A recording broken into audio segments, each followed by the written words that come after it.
அனைவருக்கும் வணக்கம். தலைப்பு மூதுரை. பாடல். மன்னனும் மாசற கற்றோனும் சீர்தூக்கின் மன்னனில் கற்றோன் சிறப்புடையோன் மன்னர்க்கு தன் தேசம் அல்லால் சிறப்பில்லை கற்றோருக்கு சென்ற இடமெல்லாம் சிறப்பு.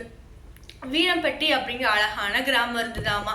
அந்த கிராமத்துல 18 பட்டி கிராமங்கள் இருந்தாமா. அந்த 18 பட்டிக்கும் நாட்டாமையாக திகழ்ந்தவர் தான் சுந்தரமையா.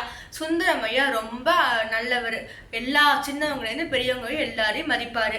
அவரிடம் எல்லாருமே அன்பாகவும் பரிவாகவும் பேசுவாங்க. அவர்கிட்ட ஏதேனும் உதவி கேட்டா ஒரு நொடி கூட தவறாம அவர் யோசிக்காம உதவி செய்வாரு. 18 பட்டி கிராமத்துல எந்த பிரச்சனையா இருந்தாலும் சுந்தரமையா போய் அந்த பிரச்சனைக்கு நல்ல தீர்ப்பு வழங்குவாராமா. அவரை பார்த்தா எல்லாருமே கை கும்பிட்டு வணங்குவாங்களாமா. இத்தனை கிராமங்களுக்கும் அவர் நாட்டமையாருக்கு நல்ல மரியாதை இருந்ததாமா. அவர் வீட்டில் மகிழ்ந்து ஓட்டுநராக பணிபுரிந்தவர் தான் மாரிமுத்து.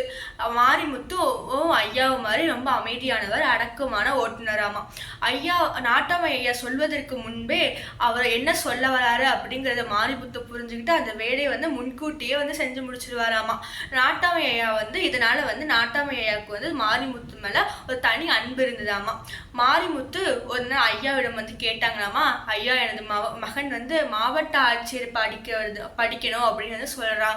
ஆனா எனக்கு அவன் படிக்க வைக்கிறதுக்கான வசதி இல்லை, நீங்க தான் உதவி செஞ்சா அவனை படிக்க வைக்கணும் அப்படின்னு பணிவா கேட்டானாமா.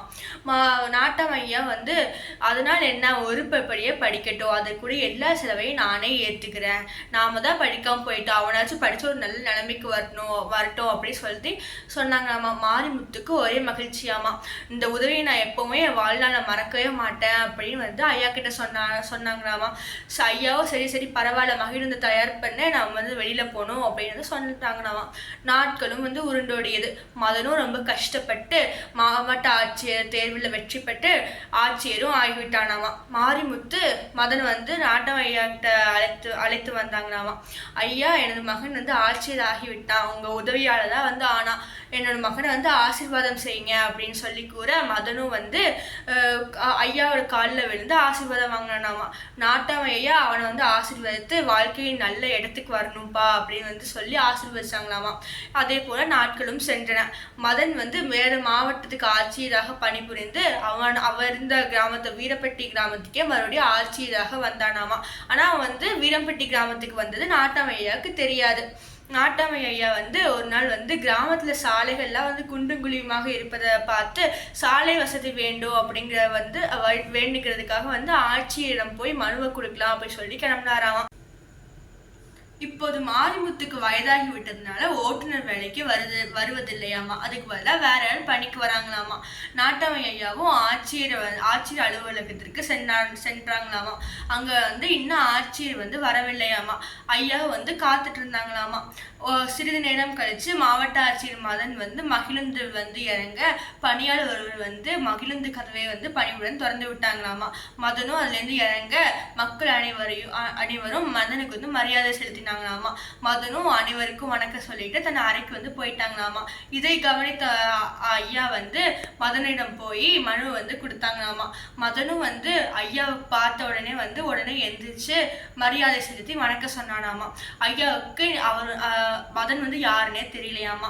அப்போதான் மதன் நாட்டாமை ஐயா கிட்ட சொன்னாங்களாமா, நான் தான் மாரிமுத்தோட மகன் மதன், உங்களோட உதவினாலதான் நான் இவ்வளவு பெரிய இடத்துக்கு வந்திருக்கேன், நான் கண்டிப்பா உங்களுக்கு சாலை வசதிக்கு நான் கண்டிப்பா நல்லா செஞ்சு தரேன் அப்படின்னு சொல்லி மதன் ஐயா கிட்ட உறுதி சொன்னானாமா.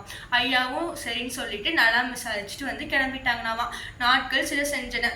சாலை வசதி வீரம்பட்டி கிராமத்துக்கு வந்துச்சாமா. அதை மேற்பார்வையிட மதனும் அந்த ஊருக்கு வந்தாங்களாமா. நாட்டாமை ஐயா மதனை பார்த்து ரொம்ப சந்தோஷப்பட்டாங்களாமா. மதன் ஆட்சியர் ஐயா கிட்ட சொன்னாங்களாமா, பார்த்தீங்களா ஐயா, நீங்க உங்க வேண்டுகோளுக்கு இணங்க நான் உங்களோட சாலை வசதி வந்து நான் செஞ்சு கொடுத்துட்டேன் அப்படின்னு வந்து சொன்னாங்களாமா. சுந்தரம் ஐயா வந்து மிகவும் வந்து சந்தோஷம் வச்சாங்களாமா. அப்ப வந்து மதனிடம் வந்து ஐயா வந்து நான் வந்து சொன்னாங்களாமா, நான் வந்து உன்னோட இடத்துல இருந்து நான் வந்து மற்றொரு விஷயத்தையும் நான் வந்து புரிஞ்சுக்கிட்டேன். அது வந்து என்னன்னா வந்து நான் வந்து அதிகமா படிக்கல. இருந்தாலும் வந்து இந்த 18 பட்டி கிராமத்துல மட்டும்தான் எனக்கு வந்து மதிப்பும் மரியாதையும். மத்த எந்த இடத்துக்கு செஞ்சாலும் வந்து எனக்கு வந்து மதிப்பு கிடையாது. ஆனா வந்து உனக்கோ வந்து அப்படி வந்து கிடையாது. உனக்கு வந்து எந்த இடத்துக்கு செஞ்சாலும் வந்து உனக்கு வந்து மதிப்பும் மரியாதையும் இருக்கு. இப்போது நன்கு புரிந்து கொண்டேன். கற்றவருக்கு சென்ற இடமெல்லாம் சிறப்பு அப்படிங்கிறது ரொம்ப புரிஞ்சுக்கிட்டேன். கல்வி வாழ்க்கையில எவ்வளவு மிக அவசியம் என்பதையும் உணர்ந்து கொண்டேன் என்று கூறி மதனை ஆறத் தழுவி கொண்டாராமா. மதனும் அனைவரிடம் பேசிவிட்டு விடைபெற்று சென்றானாமா. இந்த கதையின் மூலம் இப்பாலின் வரிகளுக்கு ஒரு உயிரோட்டம் வந்திருக்கிறது. நன்றி.